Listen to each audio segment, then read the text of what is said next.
Teniški navdušenci in navdušenke, prav lepo pozdravljeni. Pred nami je nov teniški pogovor v projektu Teniško aktivni. V naši družbi je 19-letna Pija Lovrič. Pija, lep pozdrav. Lep pozdrav tudi vam. Pija, kje si trenutno, na kakšnem turnirju ali kar doma? Trenutno sem doma. Imeli smo v planu, da bi igrala ta teden še en turnir 15 000 v Avstriji, ampak smo zaradi veliko tekem v zadnjih 14 dneh se raje odločili, da namenimo malo počitku pa pripravi na trdo podlago. Omenila si torej veliko tekem.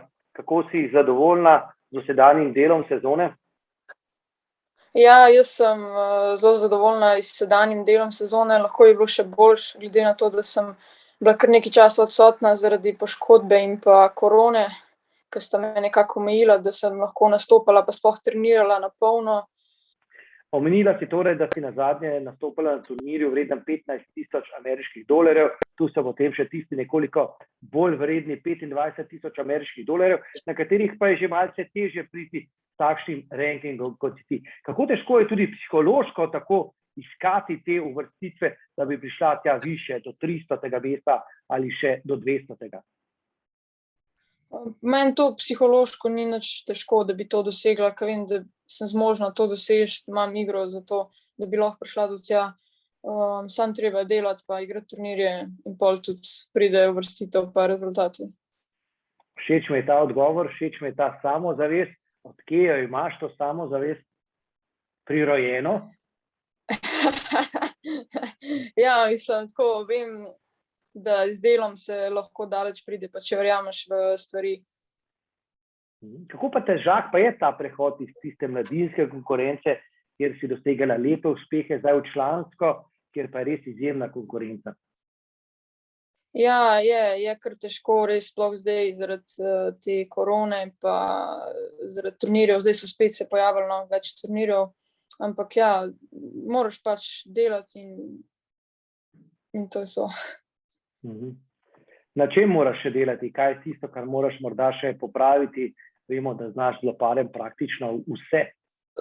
Treba je še popraviti tudi, mislim, da tako kakšne kondicijske stvari. Sploh zdaj, ker nisem mogla toliko trenirati na polno, 100% skozi zaradi poškodbe.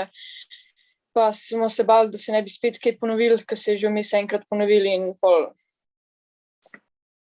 Kako pravilno torej dozirati treninge, da se ne poškoduješ, pa tekme? Zdaj si dejala, da počivaš po dolgi turneji. Ja, zdaj mislim, da smo se dobro odločili, da sem namenila malo počitku spet, da se ne bi spet kaj poškodovala ali pa kaj. Ti si že dolgo s svojim trenerjem. Kako pomembno je to dolgo sodelovanje? Kaj je tisto, kar je tako pozitivnega, da sta že tako dolgo skupaj? Ja, z Igorjem sva res že od začetka, od prvega dneva, ko sem stopila na igrišče, že skupaj. Mislim, se pride trenutki, ko se pač kdaj slabo razumeš ali pa kar je logično, ampak nekako vztrajaš pri tem, pa ko vidiš, da so rezultati, da greš v pravo smer, pol vidiš, da je to. Po 11 letih se v Slovenijo vrača tudi turnir serije VTA. Se morda še spomniš ti tistih prejšnjih, ki so se začeli leta 2005 pa do 2010, ali si bila še premlada? Ja, ne, bolj ne spomnim se nič tega obdobja. Pa me zanima, torej, zdaj se bliža Portorož, kjer boš najverjetneje torej nastopila si na tisti prijavni listi. Torej, kaj ti pomeni, da boš lahko igrala na takšnem turnirju pred domačimi gledalci? Ja, to bi mi res veliko pomenilo, da bi lahko igrala v Portorožu, sploh na takem turnirju, ki so res top igralke sveta pridejo, pa to bi res bilo neverjetno.